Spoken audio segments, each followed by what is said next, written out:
Noi siamo rigidi, risoluti e incazzati più degli altri.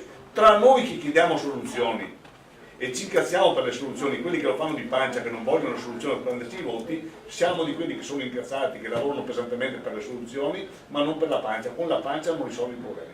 Marino Zorzato non ci sta e replica così alle accuse che quotidianamente la Lega lancia al ministro dell'Interno Alfano sul tema immigrazione.